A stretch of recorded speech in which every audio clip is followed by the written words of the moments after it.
We are back. Yes. The show took a break for a few weeks while the Godfather of Sport was vacationing, sneaking his private yacht back into Russia. But we've got a full show tonight. I was trying to get Brittany Griner out of there, but unfortunately they There you go. But we got a full show tonight. Roberts gets a no-no from umpires on a pitching change. Tebow and Bush, 2023 College Football Hall of Fame new inductees. Yeah, good for them, boys. We're going to talk about that. There's a reason for that I got that on the list tonight. We got MLB Power Rankings for Week 7. We're also going to talk about the Warriors and Celtics finals, all tied up 1-1. Bob Cousy. Oh, I'm sorry. Where was I? I got so lost. I'm so tired, guys. Bob Cousy. Yeah, I'm tired. Bob Cousy fires back at JJ Redick's comments. And a few Tampa Bay Rays players say no way to rainbow logos on Pride Night. And joining Bob and I tonight is a man who's been kicked out of so many Dodger Giants games that back in 1960, Willie McCovey and Willie Mays thought he was on the team. And even manager Big Bill Riley really had him on the pitching rotation. The Godfather of Sports, Mr. Andre Sala. It is hot. It's hot today, guys. I'm hot. I just want to know that I'm the one that taught Juan Marshall how to throw the bat. How to use the bat as a weapon? Yes, I'm the one that taught him how to do that, and also I taught him how to do the high kick leg, so that way he could hide the ball just a little bit longer to aim it at the batter's head. Oh, there you go. They owe you so much. They owe you so much, Andre. They owe you so much. Yes, they do. Oh, well, Andre, we can't start the show without asking you. You don't look any tanner. You did go to Russia. I mean, you had to hide, so you probably it was just a little rainy and snowy there, just a little. Yeah, you had sneaking that private yacht back across the. It was hard. Let me tell you, it was sneaking it back. I mean, they had security everywhere. I mean, I couldn't take 10 steps without somebody asking me for my identification. Vladimir Andres Studov. Yes.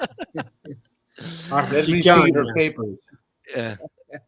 Oh, man. Well, we'll jump right into it because we got a lot of stuff to talk about. And we're going to talk about the Dodgers thing first and the situation that happened during the Dodgers-Mets game. The loss. I should say the loss.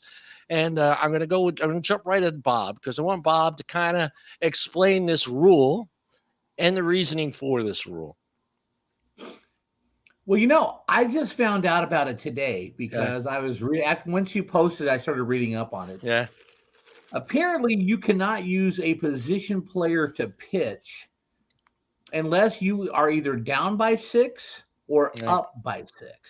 Right. And being as the Dodgers were only down by 5, they wouldn't let him use Zach McKinstry to pitch. Yeah.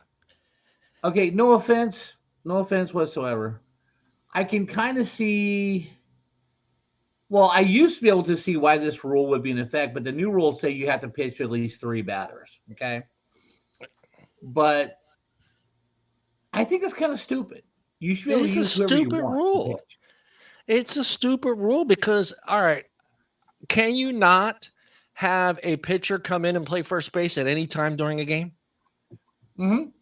Right. I mean, if the situation were to come up where a pitcher needed to play a position on the diamond, he could. There's no rule that says he can't, but it's the opposite when it comes to putting someone up on the mound. And that rule just you have to be under 6 runs to. I mean, who came up with this stupid rule? It just makes absolutely no sense. Well, I kind of know where they're going with it because. I think it was either the early 80s or the late 80s. I forget which team was the Braves were the Braves were pitching. So what the manager did was he brought in a relief pitcher, put his pitcher in right field, so the guy could come in and pitch to one batter. So now the pitcher is a position player.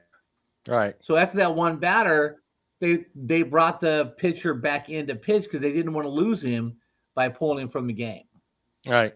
And I kind of think that's where this rule comes into effect because they don't want them to do that anymore. But with the new current rules, if you bring in a relief pitcher, he's got to pitch to 3 batters unless he gets the third out. So I can kind of see why they have that rule. I just think it's kind of stupid. Yeah. I mean, I get it. If I can see, depending on where he falls in the hitting order at the next inning, I understand that. But when it's the bottom of the 9th and the game's over, right? Yeah. It was the top of the 9th. It was the top of the 9th. That's right, because they were playing in. Okay. Right. So I get that. Maybe it's an advantage for that team, even if they were down by 5 runs, to put in a regular position player in the pitching spot and him coming up in the order as a hitter. Is that maybe one of the reasons why they're doing it that way?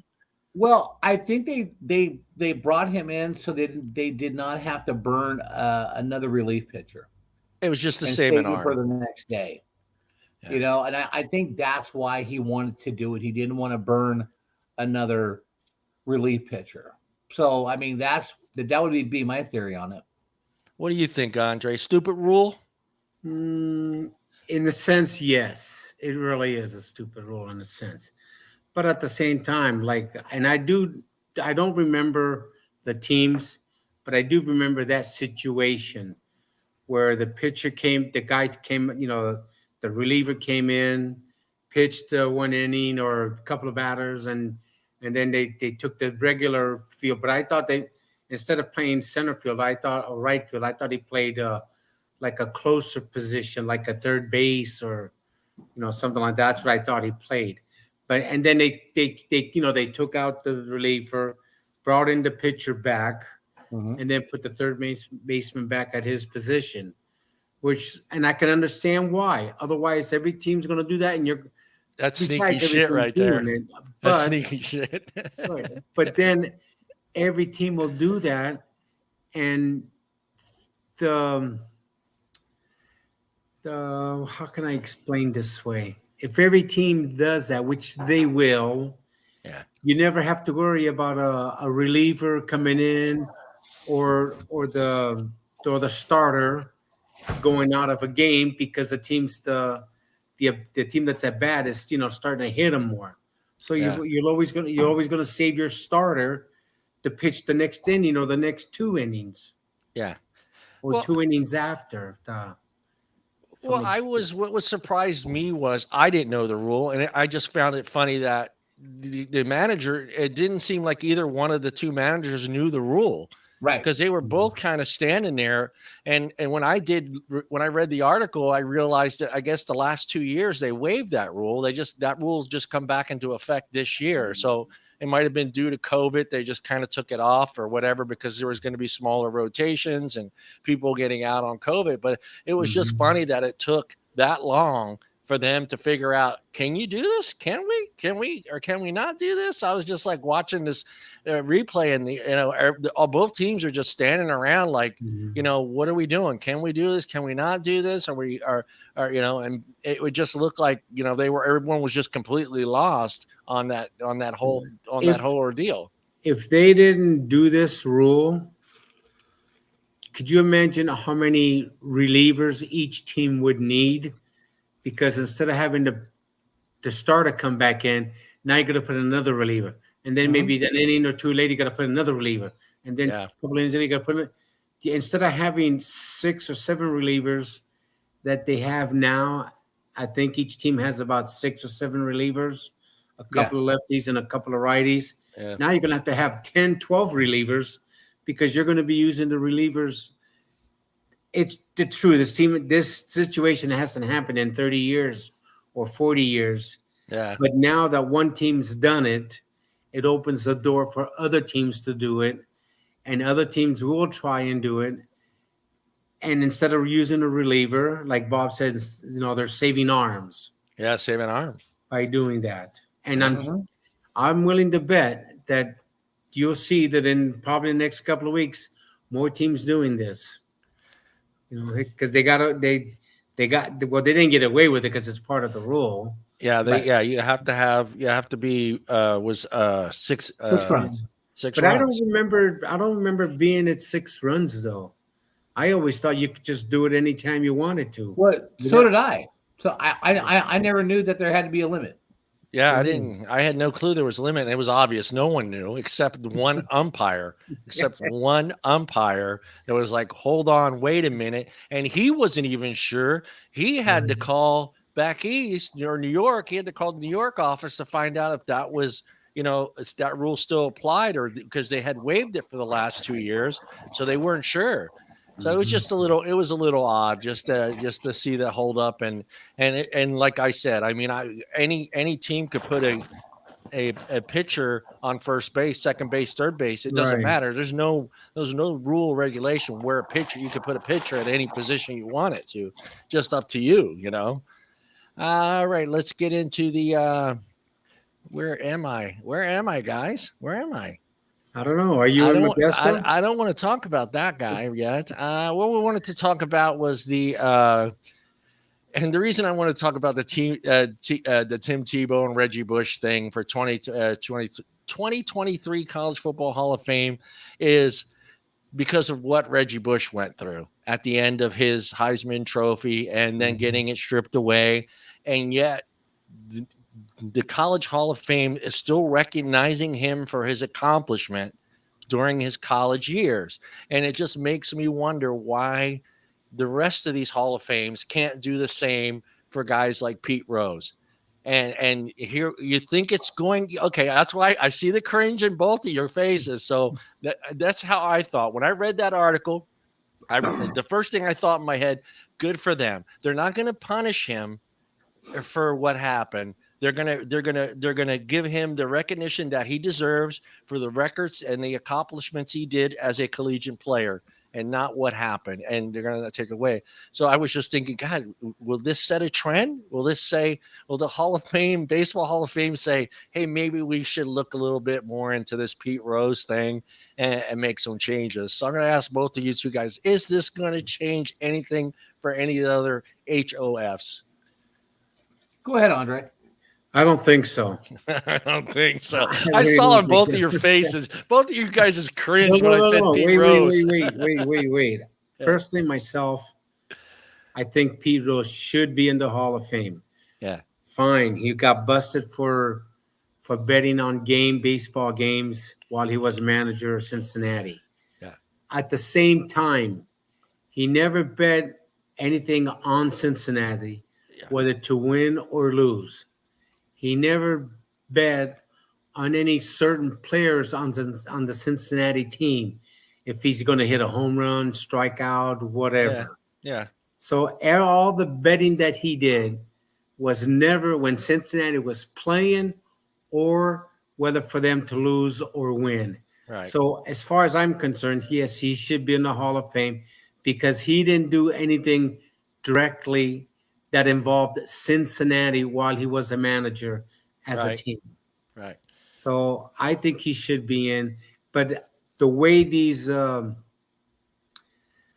commissioners and owners of sports teams, the way they think, it'll never change, and it won't open the doors for Barry Bonds or Pete Rose or any other players that's not a Hall of Famer now. Well, this is a pretty exclusive club as well, right, Bob? I mean, the College Football Hall of Fame is it's not something easy. You're not just getting in there because you were a decent player, right? I mean, Right. I mean, Reggie Bush still accomplished all those great feats, and the only thing Reggie Bush did wrong was he took money from boosters. Yeah. But which at that time was you're not supposed to. Okay. Right. But it doesn't diminish his athletic ability and what he did on the field. His body wasn't chemically enhanced or anything like that. Okay. Right. Right. He had raw talent, but going back to this year's Hall of Fame class, John, with Tim Tebow, who deserved to go. Oh God, Reggie yeah. Bush. You have failed to mention Garrison Hurst and Mark Richt going in. Yeah. Did not bring them up because they're University of Georgia Bulldogs? Yes. Is there a conspiracy theory going on? Just Look. Do I think that they're going to open the door for Pete Rose to get into the Hall of Fame? Absolutely not. Yeah. Pete Rose is going to go to the Hall of Fame after Pete Rose dies. Yeah. Because what baseball doesn't want, they don't want him to get up there and talk, because you don't know what Pete Rose is going to say. You don't know what he's going to say. I think that you'll see Barry Bonds, Mark McGwire, Andy Pettit, Rafael Palmeiro. I think those guys will eventually get into the Hall of Fame. Yeah. But I think it's going to be posthumously. I think after they die, they're going to let them in. Yeah. Now, I just, I don't know why my mind went right to that, but I thought two controversial things, and granted too, yeah, he did take money. I think more of so, I think they were more after what the parents did, not so much more what he took the money, but his parents took a lot of money and homes and cars. Mm-hmm. The only thing I could think of was, okay, maybe he doesn't take that money. He doesn't go there.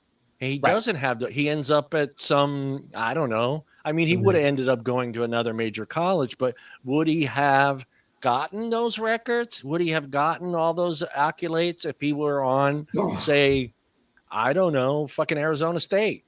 Right. No, because Arizona State didn't have the offensive line for that process. Well, that's what I'm saying. He took the money to go to USC. With Reggie Bush, they singled him out. I feel they singled him out because every major college has done that in the past.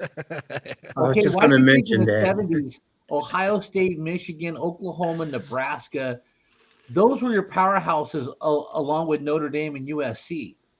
You don't think people were getting paid for their kids to go to those big schools? You got to be kidding me, man. Just a little bit. Yeah, I was just going to mention that what Bob's talking about. Yeah. Everybody was doing it. Everybody. Oh, it goes way back, man. Yeah, and they're still doing it now. It's just a matter of getting caught on one. Yeah. When Kareem Abdul-Jabbar rolls into UCLA in a fucking Jaguar convertible, right? I think that kind of opened up eyes. And a fur jacket, a leopard fur jacket, dude, and a convertible Jaguar. Yeah, but yet they never got busted, though. Huh? Yeah, they ain't carrying that far. Well, that's when John Wooden ran a clean program. Right. That's why they kept wearing white socks, because it was clean. Oh man. And to get back to something that Andre said, I truly believe Pete Rose should be in the Hall of Fame for his on-field ability. The guy led the majors in the hits. He was a great player. Right. Yeah. I don't care if he did bet on the Reds. That has nothing to do with how he played the game. And betting on baseball after the fact did not help him get one extra base hit. Yeah. Pete Rose should be in the Hall of Fame. All right. You cool with Tebow being the headline on this? Absolutely. Yeah, gotta be with those numbers, man. Jesus Christ, man. Yeah. And why wasn't he able to make it in the pros? That's something hard to figure out. No, it's a different system because he was more of a running quarterback. And he didn't have the arm strength to go downfield. College, you can run different offenses that don't tend to like fly in the NFL, because if you look every year, there's a great college quarterback who's a running quarterback who doesn't make it in the pros. The only good running quarterback, well, there's two now, Lamar Jackson and the kid in Buffalo. Yeah. Okay. Other than that, you need a drop back passer who's not looking to run on his first option. That's why Colin Kaepernick failed, because he didn't learn how to read defenses and pass, but he could run. I think the Lord Jesus Christ got in the way too with Tebow, to be honest. Yeah, you know. Yeah. He overdid that, State. He overdid that. Yeah, I think that got kind of in his way. And am I wrong? Doesn't Tebow kind of remind you of Flutie a little bit?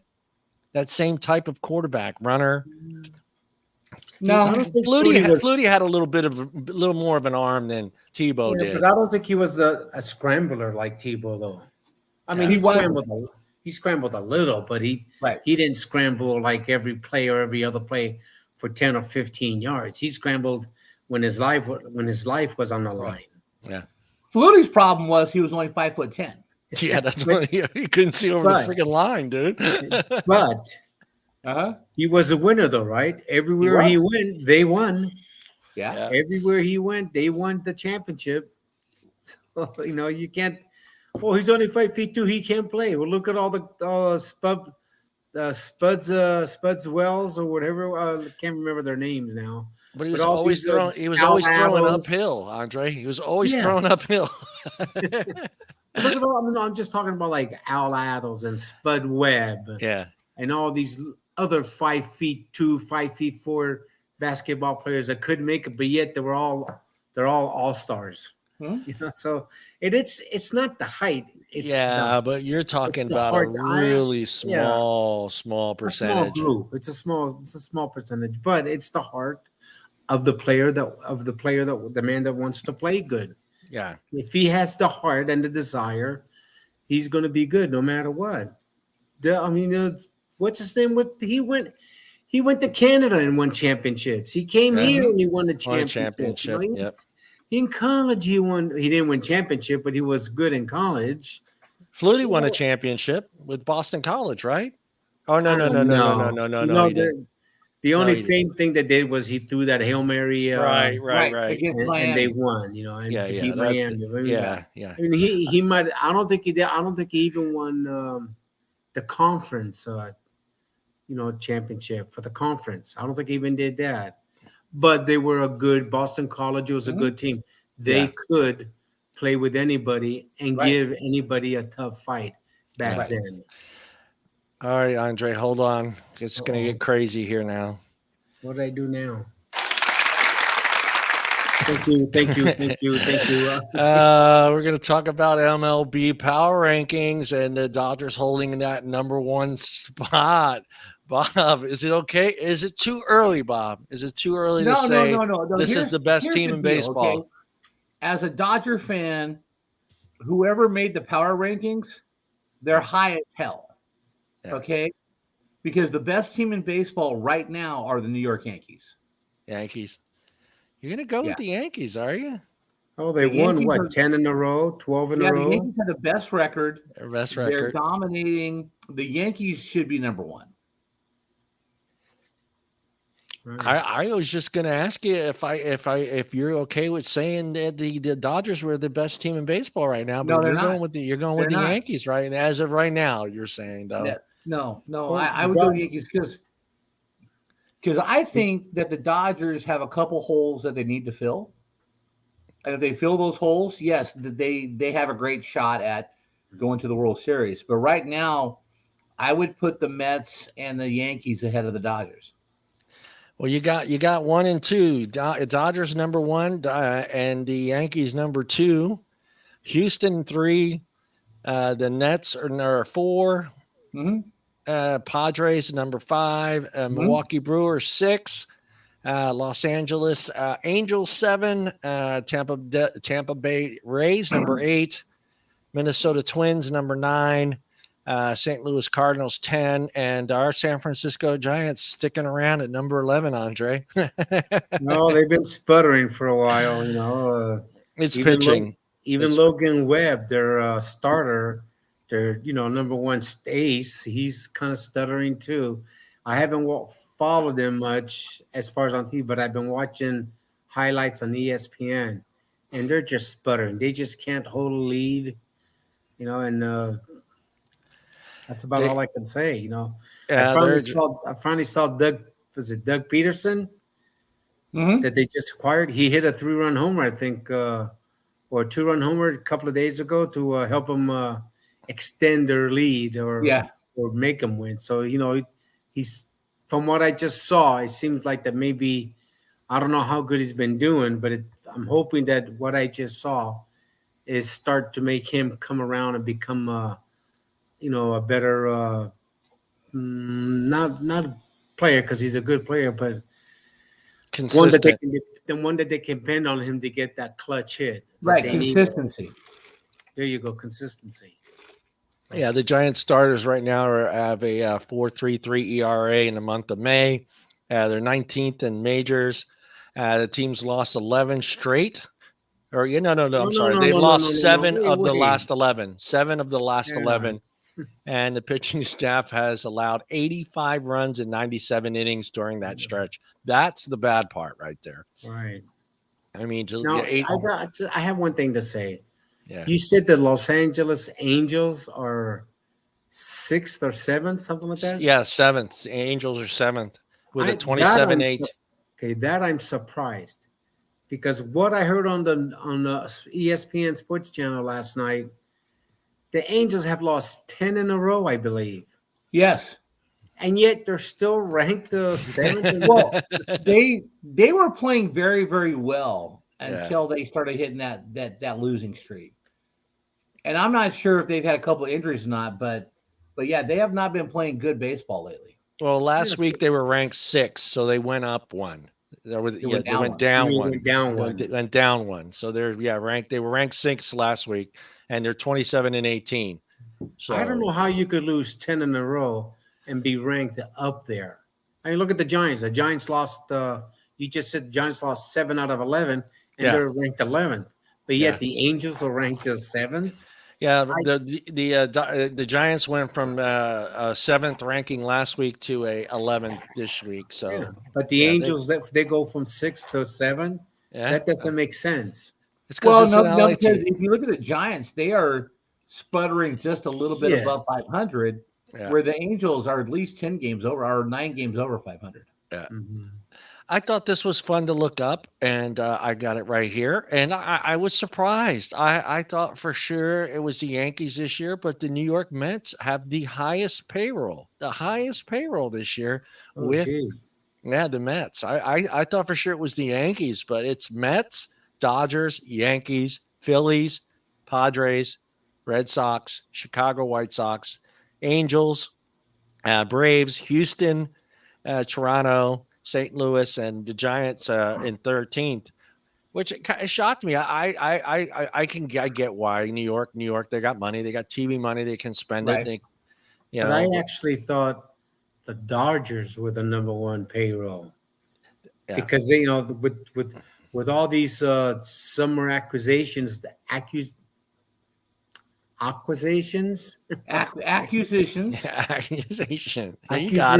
that they made over spring and during the free agency stuff, I could have sworn they would have been the number 1 highest payroll. Well, the Mets picked up Max Scherzer.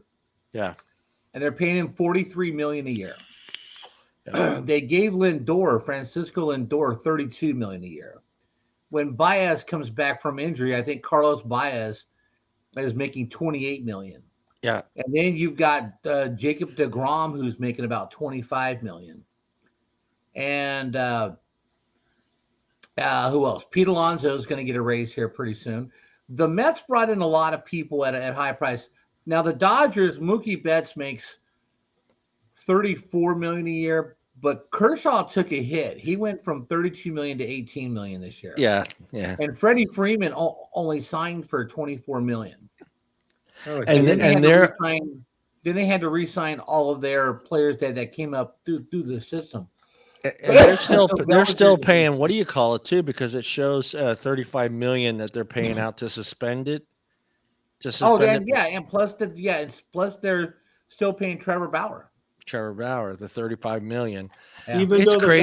Even though the guy's not on the team, it still counts as a payroll. Well, I guess it would because they're still paying him.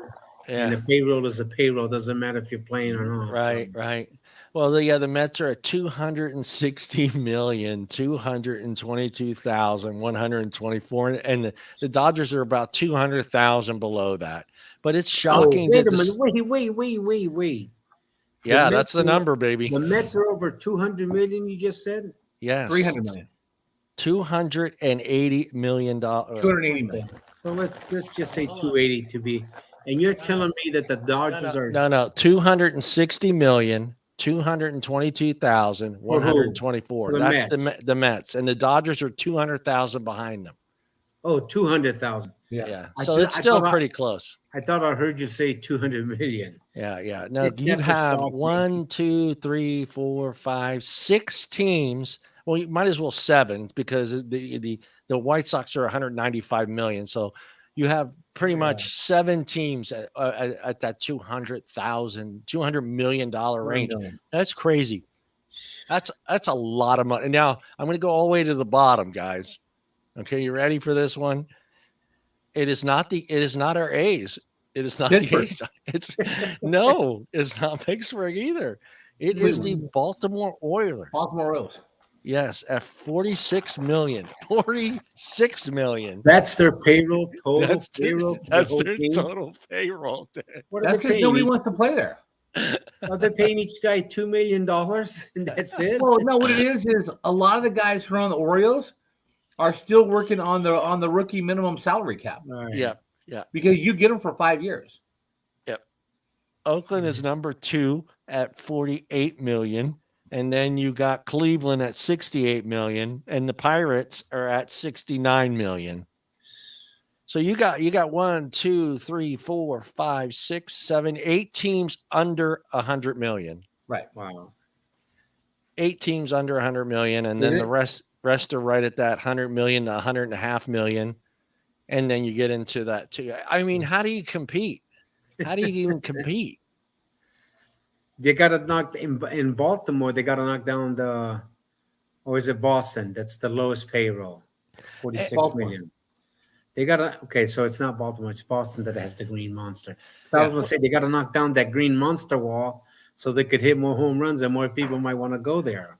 Well, the reason I brought up the payrolls is because there's actually a couple teams, like Tampa Bay, that's in that power ranking, being at like Tampa Bay, for instance. Tampa Bay Tampa Bay Rays right now, their payrolls is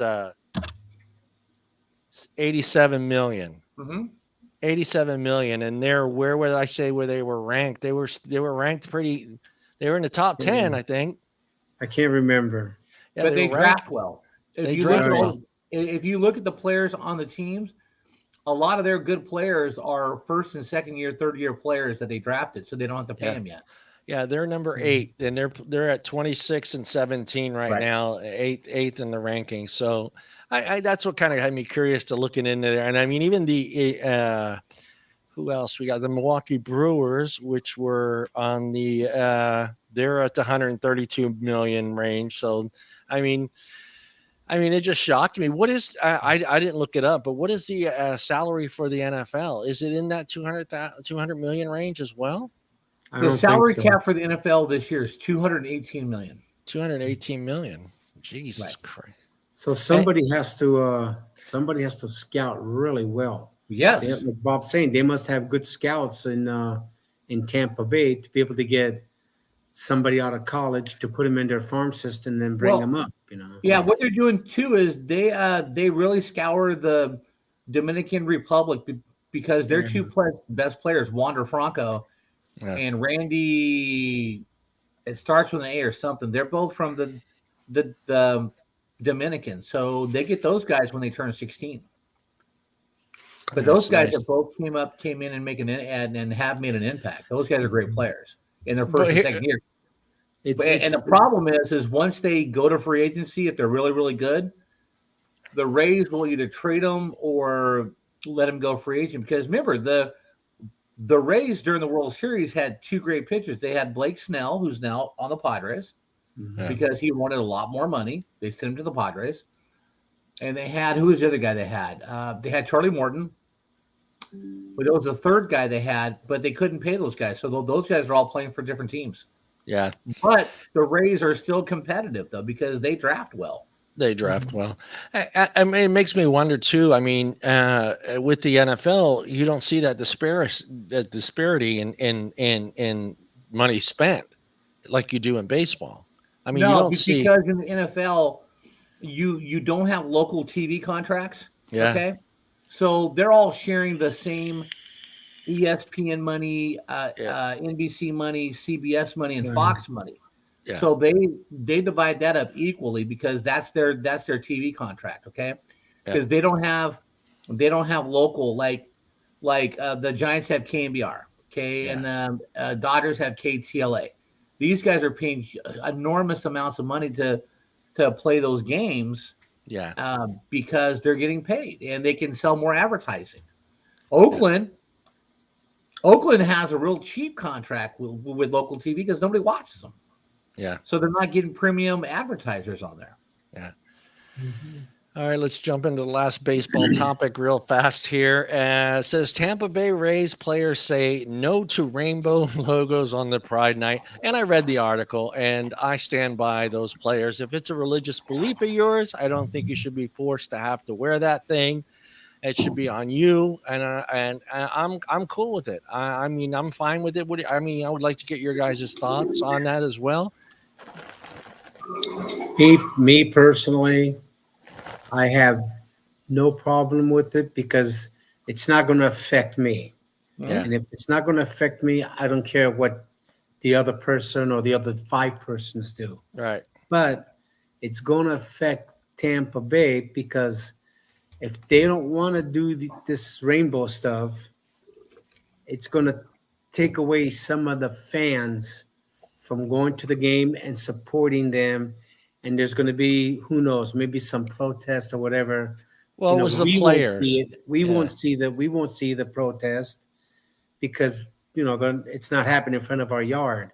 Yeah. But at the Tampa Bay headquarters or they're outside the stadium, people might do some protesting and whatever which might affect the way Yeah. the team is going to do things. Well, I'm talking about it. This is just a few handful of players that decided, and decided on what their beliefs are religious wise, and they decided that was something they didn't believe in, and it shouldn't be any backlash from that. As once a player says, "Hey, this is my religious belief. I don't believe in this, and I choose not to wear this on my jersey." So does that mean that player better go to church every Sunday and be Catholic and follow the Catholic traditions? Because that's the only way you can say my religious belief.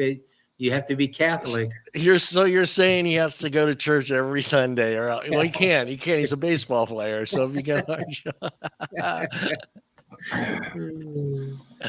he can't say. Well, my religious belief is Buddhism, and Buddhism doesn't allow this. He can't say that. I mean, there's nothing. I don't think there's anything the ownership or the league can say or do once that word comes out. Once I think a player says, "Hey, that's not my religious belief." Yes, I play for the Tampa Bay Devil Rays or whatever their fucking team is called, but this is something I don't believe in. Yeah, but didn't Steve Young tried that because of his religion? They couldn't play on Sundays. That's true. No. Steve Young, because he was he's his grandson. But that's only 7-day Adventist. Mormon. He's a Mormon, and the Mormons believe that you're not supposed to play any kind of sports or whatever on Sundays. Especially on weekends, I believe. Especially on the weekends. I think that's what it is. I don't know if it's just Sunday or the whole weekend. Yeah, it's one of those two. But Steve No. Yeah, but Steve Young made so much money that he donated a portion of his money to the Mormon church that they said, "Okay, it's okay. You could go play Sundays." Look it up and you'll see. Okay, I have to look that up. Look it up and you'll see. Okay. Yeah, Bob. Number one. Okay. BYU is a Mormon school. But Those Steve guys Young play didn't go every to Saturday. BYU. But Steve Young didn't go to BYU. Yes, he did. Yeah, he did. He went to BYU. All right. Okay, so they could play on Yeah, Steve Saturdays. Young went to BYU. They could play on Saturday. Plus, before Steve Young got in the league, he was not the first Mormon to play in the league. Okay, Merlin Olsen was a Mormon. He was a Hall of Famer. He played every Sunday. Gifford Nielsen was a quarterback 2 generations before Steve Young. He went to the NFL and played on Sundays. There's a lot of dudes who are Mormon who came out of BYU in Utah who played in the pros, and they played every Sunday. Because Merlin Olsen's a Hall of Famer. He played every freaking Sunday. Right. All right, but to look up Steve Young and see what his status was about Sundays.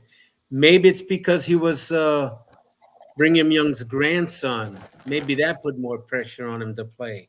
Or maybe the other guys were just okay, what about Gifford Nielsen? What about I don't know. What about Merlin Olsen? What I'm trying to say is that maybe because I know I heard this on the comments about Steve Young on while he was playing football, that it has something to do with Sunday. Oh wow, you were right. There's a whole article about how the Mormon Church allowed him to play on Sunday. Hold on here. Wait a minute. So what I'm trying to say is that because you said Merlin Olsen and the other guys could play, which is fine, but maybe it was more pressure on him because Steve Young is Brigham Young's grandson. Could have been. And maybe the other guys weren't Brigham Young. Maybe they had nothing to do with Brigham Young. So maybe because he was Brigham Young's grandson, there was more pressure on him through the Mormon Church, like John's just starting to say. Yeah, it's a whole article. I'll have to read the whole thing, but it's a whole thing about the Mormon. It's called the Mormon Monsters. Steve Young's permission to play on Sunday. I'll have to read that. It's a long article, and I can't see it, so I'll read it later. I'll read it later. But yeah, let's just get back. So my point is, okay, if these guys here with the rainbow stuff, it might put more pressure on the team by them saying no, and you might say, and like you said, John, it might be religious reason for them, and that's fine. Well, it's all religious reasons. Yeah, but it's all going to put more pressure on the team and the other players too now. Okay. Here's my thought on it. Yeah, Bob. If a player's Muslim, there's no way he's putting gay pride on because that goes against the Muslim religion right away. Yeah. Okay? Yeah. Think about that. If you're Muslim, you're not going to wear it. And okay, so you say they'll lose a lot of fans, but here's the deal: the LGBTQ community makes up 4.7% of the population in the United States. 4.7%. Mm-hmm. Now, the other 95% of us will still support the sports. We don't care. Do I care that there's a Pride Month now? Nah, it doesn't affect me. Okay, No, it doesn't. doesn't. It doesn't affect me.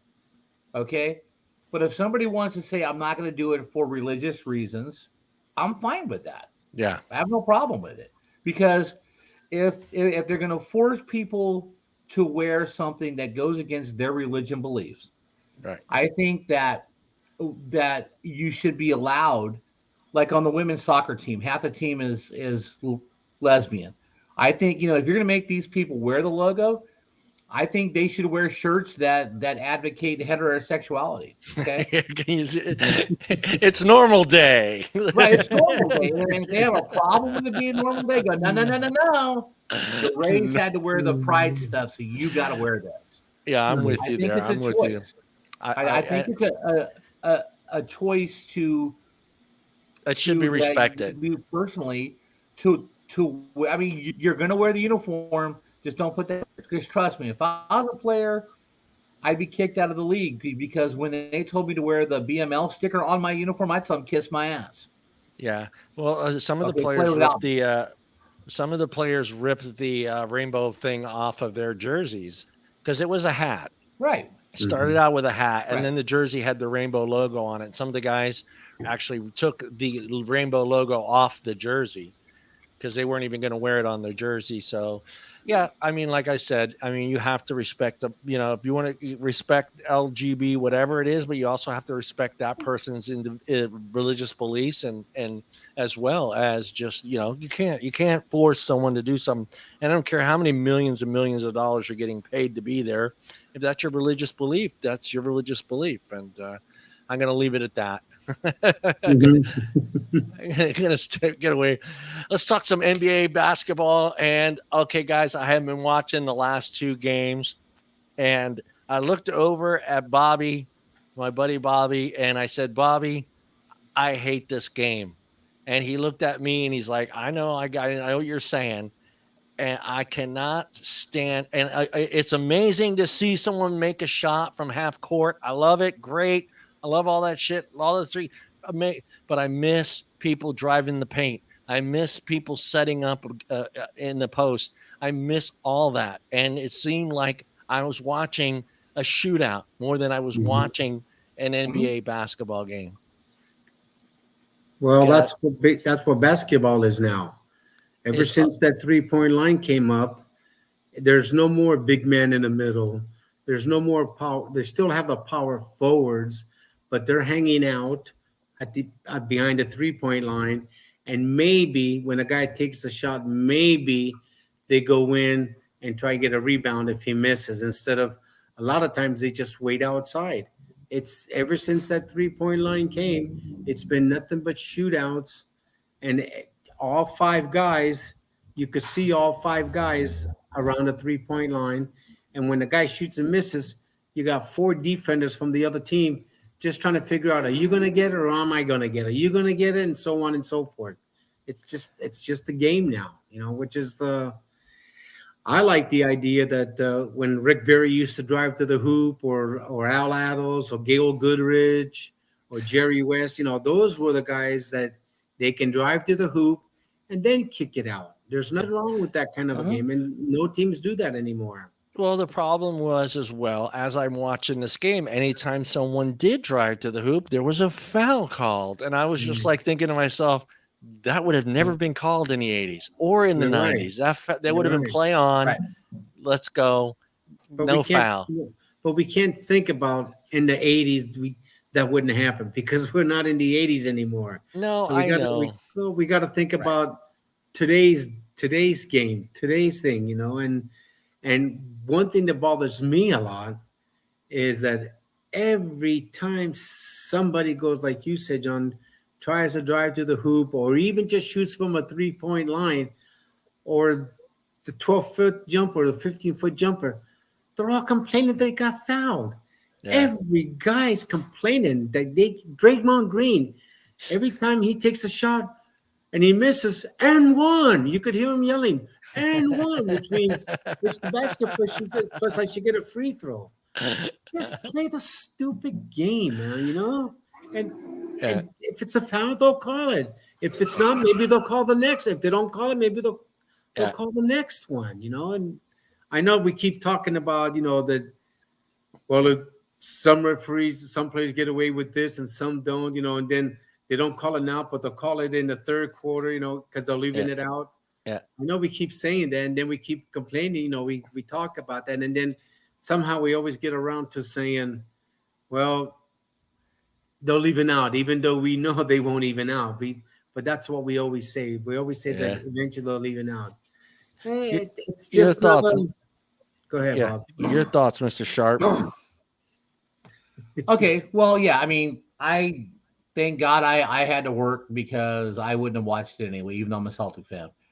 And John's right. I don't like the game now, because when you had the 3-point line in the 80s and 90s, it was the number one offensive option. Steve Kerr is the one who created this when he won his first championship, and that's the offense he had, was this is what we're going to do. We're going to eliminate a big man in the middle, and we're going to shoot threes, and everyone else adapted that so they could beat the Warriors. But as far as the officiating, it was interesting. I read a story this morning. Apparently yesterday, Draymond Green and Jaylen Brown got into it a little bit. Yeah, it was stupid. So the referees went over to the table to see what they were going to call. Yeah. Now, they went and talked to the analysts inside the booth, Steve Jaffe, and they said, "What would you call?" He goes, "Realistically, it should be a double technical, but they're not going to call it Right. because Draymond Green already had a technical. Right. So if they call a double technical, Draymond Green gets kicked out of the game. Right. And the referees are going to do everything they can not to kick out a player on a play like that, even though the call's been double technical. So I'm not sure what they called they changed the call Yeah, to. I saw that play. They just called it as a common foul. Yeah, because it wasn't no double take. He was just falling back, and he just fell, and his legs the way they fell, and they could see it wasn't intentional. Yeah, yeah. I understand, but the conversation was, it should have been a double technical, but they didn't call it because Draymond already had one. That's why they had to change the call. But the comments about should it be a double technical and all that, it wasn't from the referees. The announcers were saying this. Well, that looks like a double technical, and if they call a double technical, Draymond Green's out because he already has one, and they don't want players of this status to get thrown out of the game in a game like this. So it wasn't the referees that said, well, what do you think? Is it a double technical or not? Blah, blah, blah. It wasn't. Well, it was a stupid announcer saying that, which implements to the other, you know, it's like causing a controversy. Yeah. In a way. When they went to Steve Jaffe, who was the official analyst that they go to ask questions about, Steve Jaffe. The New York analyst. He's the New York. It should have been a double technical, but we're not going to call a double. But they're not going to call a double technical because Draymond would get kicked out of the game. That's why. That's why they talk about it. That's why they know who has technicals. That's why they called it just a regular foul. Yeah. Mm-hmm. Yeah. I mean, I'm not gonna sit here and pretend that the game's not exciting. It's still exciting game. It's just not the game that I want to see. I you know, is it amazing that Curry can make a 3-point shot a foot and a half in front of the half court line? Great, dude. Right. You know, that's great. Amazing, dude. But then he misses a layup. Exactly. And it, to me, it just, and then as I was stressing that point, I was also realizing watching the game that teams really can't drive the paint because you're going to get called every single time. You're going to get called. Except if you're LeBron James. It's just LeBron James. And the other thing, and look, I'm not going to pretend there wasn't traveling in the fucking 80s and the 90s, but it wasn't as blatant as it is today. Now. Yeah. I mean, I want these guys frequent flyer miles. I want their frequent. They can't even dribble the ball the same way as you're supposed to. You can see him going with the wrist going like this all the time. Yeah. That's carrying. That's charging or plumbing. That's carrying the ball. Yeah. And that's another thing I noticed as well, Andre. I'm glad you brought that up because it's in my notes as well. There aren't no exciting dribblers anymore. There's no guys that create they're dribbling like this, like monsters. I was watching Draymond Green dribbling up the court, and I've never seen. That's how I did it. There was no style to it. It was just running straight. Anymore. It's just running straight up the court. Dribbling the ball as high as you can.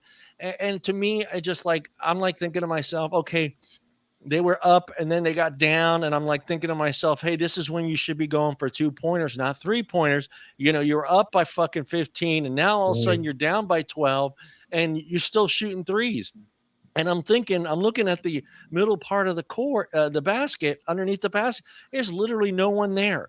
Everybody is pushed forward. Your center is at the top of the fucking key, and everybody else is on the a foot and a half from the 3-point line waiting. And I'm just thinking to myself, where's the pick and roll? Where's the style that this game used to have in the 80s and the 90s? Well, they still have the pick and roll, but it's just not used as often as it was back then. Yeah. You know, I mean, they still have the pick and roll. Well, the pick and roll has turned into the alley-oop dunk. Yes, Honestly, that's what it's turned pretty into. much. Because once you set the pick and roll and the dribbler goes one way and everybody follows him, the guy that set the pick all of a sudden runs to the screen and becomes an alley oop. Yeah. Yeah, so it kind of does become that. But Well, what and I've noticed a lot is, and I blame Steve Kerr for this, like you just said, yeah, the team is up by 15 points. The Warriors, when they get up by 15, 12, 15 points, whatever it is, they will let the opposing team, come back into the game because the Warriors, instead of going for a 2-point shot now, because you're up by 15, you don't need to make a three. no You're up by 15. All you got to do is trade baskets. trade Basket to baskets, basket. dude, Trade trade baskets. baskets. But no, they're all up there shooting threes. And Kerr all of a sudden goes 0 for 5. Thompson goes 0 for 3. Poole goes 0 for 2, 0 for 4. Draymond Green goes 0 for 3 because he's trying to hit these corner threes, which that's not his shot. Yeah, But yeah. anyway, so instead of Steve Kerr calling timeout, say, hey, damn it, we're up by this much. If you guys don't stop shooting the 3 and go for the 2, I'm gonna sit you guys down and let the subs play. Yep. And Well, that's why Boston got into the game in the first game. the first game, Warriors were- Golden State had that one. Golden State had they game were up one. by 12 going into the fourth quarter, and they're popping threes from 30 feet out, and they're all double teamed, and they're still trying to pop a 3. Yeah. I mean, when you're up by 15 and you know that if you go into the lane, you're going to get the foul called every time. Even if you go 1 for 1 on there, you're still scoring. You're still Right. putting a point up on the board. And I don't understand, when you go up by 15, why not? Why not? If you're going to get those calls every time you drive the paint, why not go into the paint? Either way, you're going to get at least a point out of it. I mean, very seldom do you see a guy miss both free Right. throws, but And if you don't get a point, and if Right. you don't get a point on it, you're going to put the team in foul trouble. right. With eventually after 5 or 6 fouls, they're shooting 1-on-1s or they're shooting 2. Yeah. So why not do that? But I'll I've tell you, never- what I noticed was these 2 kids, Trevor Lance, no, not Trevor Lance, Trevor, whatever his name is, for the Atlanta Hawks, and John Morant, Trey Lance. Is it Trey No, Lance? Not Trey Lance. He's No, that's your quarterback. quarterback. That's your quarterback. That's He your came future in Hall of Oklahoma. Fame His quarterback. name is, Yeah, he Trey's something. He no, plays I know for who the you're talking Atlanta about, though. Yeah, the kid He from plays Atlanta. for the Hawks. Yeah. And then Yeah. John Morant, Yeah. that plays for the Grizzly. Yeah. And Right. who else? I think it's the Denver Nuggets. Or maybe the guy for Milwaukee. He has I don't know his name really well, but he has his hair come down like this, and then up here he has like a ponytail. Andre Like remembers they all hairstyles. do that, that's what they all do. These kids are real good dribbler and penetrators. Yeah. I think they might be able to, if they keep playing the way they're playing, they might turn the game around back again to where it was, where the point guard dribbles and then dishes it out. Yeah, it'd be nice to see it. At least, well, even when I was talking to Mike was like, I was like, well, why? I don't understand this. I go, and the way he puts it is the Warriors changed the game. Curry's changed the game. Everybody in the league is playing to beat the Warriors. Every team is designed around beating the Warriors game. And the Warriors game is the fast break and the 3-point shots. So I guess until that team gets, demolished, but there's teams like Boston too.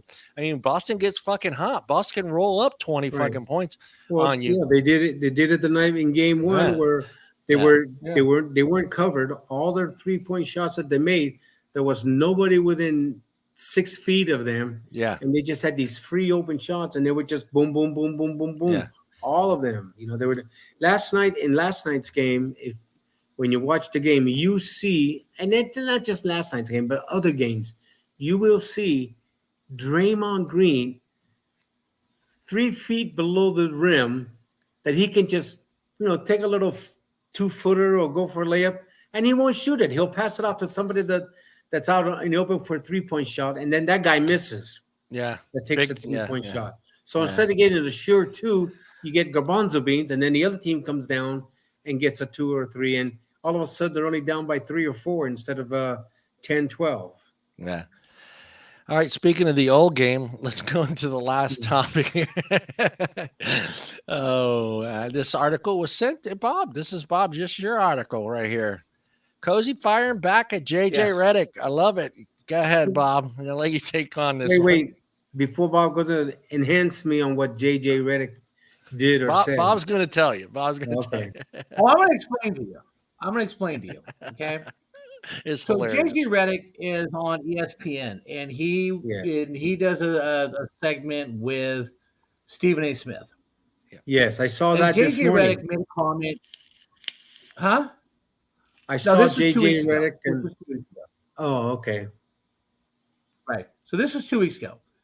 JJ Redick made a stupid comment that the players in the 60s weren't that good because they were playing against plumbers, firemen, electricians, people like that. Okay. He really said that? I'm sorry that the guys in the 60s didn't make a lot of money, but they were the best athletes of the time. So he made a snipe about Bob Cousy, and Bob Cousy took offense, which thank God for Bob. But here's my point. JJ Redick couldn't have played in the 60s because you didn't have the sports medicine. You didn't have all the AAU stuff that, to practice. You didn't get to play basketball until high school and college. And you're going to insult guys like Wilt Chamberlain, Bill Russell, Sam Jones, Casey Jones. Yeah. You're insulting a whole bunch of Hall of Famers by what you said. But Bob Cousy, he fired back. Well, Wilt Chamberlain must have been a hell of a fireman. Yeah. Okay. But Bob Cousy has class, because if I was Bob Cousy, I'd have grabbed a mic and said, "Look, JJ Redick, you little punk. Here's two things you'll never have that I have: a world championship ring, and my jacket from the Hall of Fame." Yep. And then I told JJ Redick, "Kiss my ass." Kiss my motherfucking ass is what I said. I mean, the game was different back then. Yeah, the game was different. It's the same argument that we have with everyone. It's like when we did our list, everybody's going to have a different list. Everybody's going to have a different opinion. It's almost impossible to have a true fucking top 10 all-time NBA players. I mean, yeah, you'll have a group that'll agree with each other, but there's always going to be that other group that's going to say, "Hey, Shaq needs to be in there," and that group that says, "No, Shaq shouldn't be in there." There's never going to be an ultimate list, because you can't compare the eras. You can't compare what was done in the 60s to what was done in the 70s and the 80s and 90s. I mean, the 60s, okay, granted, they played a certain type of basketball, but let's be honest, that was the best that was out there. That was literally there was 6 or 7 teams, but that was 7 of the best people they could put together in the 60s. So you can't compare and say, well, they weren't good enough because those guys had fucking jobs, oh, they had to go to work. Well, you're saying because he went to work, he didn't have passion when he stepped on the floor? Come on. I mean, he still wanted to win. My thing is, the people in the 60s, 70s, and 80s, they could play in today's game, because today's game, the way it's situated, being such a little candy ass team, that as soon as you put your hand on a dribbler, all of a sudden it's a foul, or you touch them, it's a foul. So they could play, but I don't think these players today could not play in the era that we're talking about, because if they try to go for a layup, they would get dunked and they come out with a broken arm, or a cracked skull. Well, that's just exaggerating, but these guys today that would have played in the eras we're talking about wouldn't be able to handle the fouls that they get, and no, they wouldn't be able to handle it. No, because after the game they had to go sell Cadillacs. Right. Well, no, but besides that, today's players get to work out every day. They have dietitians. They have stay in better shape. They have physical therapy. The guys back then didn't. Okay. Right. The guys back then came to training camp to actually get into shape. Yeah. The guys back then, they had Larry Ben Gay. Bird and those guys drank beer after practice. They drank beer after games. They had Ben Gay, Bob. That was it. Just rub some Ben Gay had on Ben it, Gay. wrap it up. No, that's true. Today's day and age, they do have better technology to keep a player in shape Yeah. better and longer. Yeah, I will Right. agree with you as well, Andre. Today's game, yes, I think guys from the 60s can play this game that I currently just watched last night. Yes. Could they have played in the 80s? I don't know. I don't think the guys in the 60s, maybe the guys in the 60s would have been, because that was, let's be honest, the guys in the 60s, that was a tough group of men, dude. Those were men. I mean, there had. So I don't know. I think they could play in the 80s, that group from the 60s, because they were, we're talking about a pretty tough group of men. A lot of them grew up with fathers that were in the war, so they were raised to be strong, independent men. And the game was called different. Game was called different. So those guys in the 60s and the 70s, they had to adjust. Yeah, getting fouled all the time when they went up for a layup, or even when they went up for a jump shot. Yeah. They had to adjust to getting fouled, so they had to adjust by being stronger, so that if they did get hacked when they're going for a layup, they still have control of the ball and make the layup. What it really comes down to is, do you believe this guy in this generation of basketball? It's not about. I'm going to take out all the working and all the other nonsense, but I'm going to say, do they have the fundamentals of playing the game? Do they understand the game like the guy in the 60s understood why the pick and roll was set, why he needed to be here? The fundamentals. I can't get that word out correctly, but that's what I think this player lacks. Very few of them have what we call basketball IQ, a great basketball IQ. I don't think a lot of these guys in this league right now have that IQ to play the game, the type of game the 60s were, where it was about being in position. It was about being each position was designated for a spot on the floor. And I don't think this era could do it, because they're just all over. I was looking around the court, like you were saying, they were shooting. There's literally no one under the basket. Except for the defensive team sometimes. Yeah, because they're already on the other side of the 3-point line. So they're already all they got to do is turn around. And in today's day and age, if they were to go play in the areas that we just talked about, they would have to go to school and learn how to dribble. Because they couldn't dribble the ball. They would get called for carrying and palming all the time. Yeah. They would have to go back and learn the fundamentals. Yeah. Think about that, like one new kid. Think about somebody from this era getting stopped by a well-executed screen, and how that hurt like a motherfucker. You know what I mean? You know what I'm saying? Because now these screens today, you can almost call every screen you see today a foul. Yeah, a moving screen, because none of them are actually ever in position, because they're just kind of getting there the last fucking second. But yeah, back then they were there, and it was like hitting a wall. It was like you just ran into a wall. That screen was well done.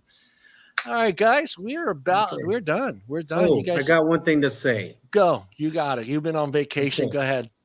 I am sick and tired of seeing this commercial with Matthew Stafford making this commercial about Verizon, of AT&T, and it's a life-changing trade.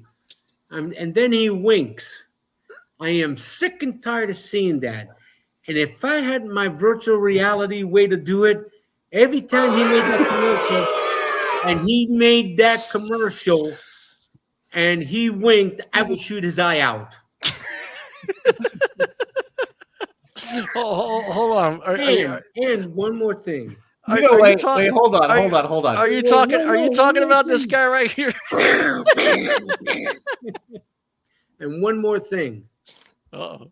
Last night I watched a little bit of highlights of the Dodgers-Nets game.